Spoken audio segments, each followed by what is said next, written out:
The good news is your job will be one of the few that won't be replaced by AI. So you're okay. I don't know, man. I am really scared to see where this AI goes. They're going to do stand-up comedy? Well, I'll tell you what. We did this on the other podcast. We threw in a joke to AI and said to AI, write a joke like Sebastian Maniscalco and spit out 3 jokes. Were they over the top hilarious? No, but it wasn't I bad? wouldn't mind taking a seedling of it and going, okay, really? I could work with that. So that's how I've used it a couple times, because I think it's very quick on giving you a framework that makes, because a lot of times when you have an idea, getting it down on paper is the hardest part. And it does a great job of like spitting out a framework and then you can mold it. I don't think the finished product is great. Like it's not what I would do, but I think, yes, for an initial framework. So that's interesting even for jokes, because I thought as far as like sense of humor and artistic quality, it wouldn't be good. Well, what it does is it finds all your jokes, right? Yeah, you could feed it my 6 specials.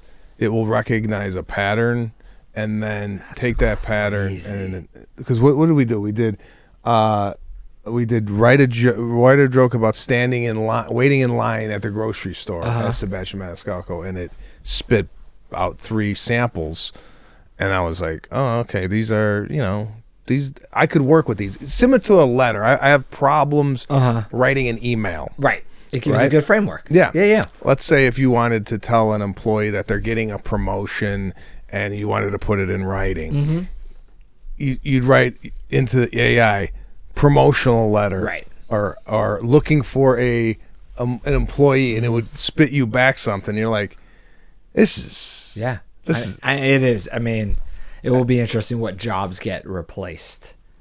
Well, they could recognize your voice, right? So you can talk into a microphone.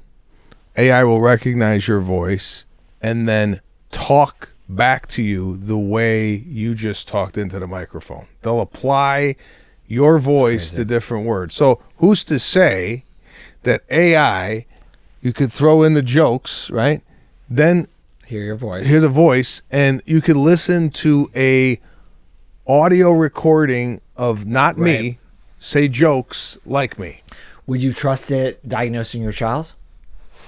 So this just came up. There was actually a report. They put in a scenario, a vignette of a patient with an uncommon illness, and they compared it to doctors taking a board exam to see, percentage wise, and AI got it correct more often than a lot of the doctors got it on their board exam. And the answer was congenital adrenal hyperplasia, which is something that sometimes we see, not so rare.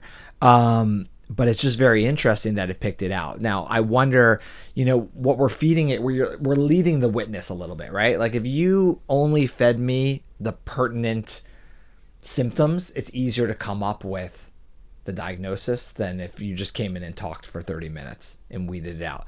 I think the hard thing in medicine with computers, and we see this with Google, you put in symptoms, you can get a million different answers, and they can even tell you which are the most likely. But I just feel there's this human touch of really knowing what it is. The practice of medicine really is, I've seen this, I've done it, and I guess, ChatGPT, right, can go through millions and millions of cases and I guess get that experience. I just have a hard time. Would you trust AI with like diagnosing your child with an illness? I think it's an adjuvant, like it helps, but it's not the end all be all. But maybe I'm being naive. Well, here, AI drive cars, right? Right. So they're saying that the way a car is driven by a computer is far superior than a human, right? And we've talked about this in the past of misdiagnosing a disease or something.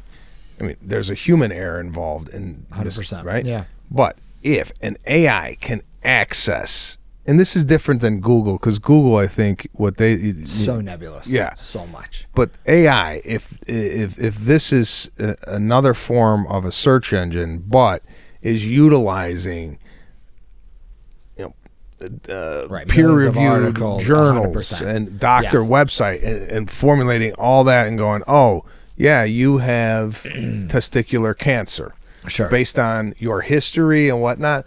I don't know. Yeah. Would I trust it now? Maybe not, but 10 years from now, Yeah. who's to say that this is... Yeah, I mean, I think with a person right now, I think it could be a tool to weed things down. Like I've done that with cases that I know are going to be something very unusual. I'll throw in some like symptoms and just more to give me a list of things to think about myself, and then I can go through that list and be like, it's not that, it's not that. But I don't use it to say this is what it is. And all be all. No. So. I don't. It would be hard for me to listen to a computer saying, "Oh, you have a rare type of brain cancer," and I go, "Hold on, let me go to a doctor." Right. But I mean, I don't know where this is going. Where in 20 years is a doctor gonna go, "You got brain cancer," and then let me go to AI. Yeah, I don't know what the fuck you're talking about. We become the Google and they become the expert, right? Like, who's that quack thing? I know. But there's something to be said about a doctor and talking to a doctor, a bedside manner. Yeah. I don't think you want a printout of a disease. I think you want somebody to say, hey, you know what? You have this, but don't worry. We have A, B, and C we could do. And I couldn't take it in an email from AI saying you got 3 weeks to live. Right. Well, some of the most intelligent people that are more robotic and don't have a bedside manner aren't necessarily the people you want to be your doctor in some cases. So I think that does matter. I hope it matters, so I can tell jokes.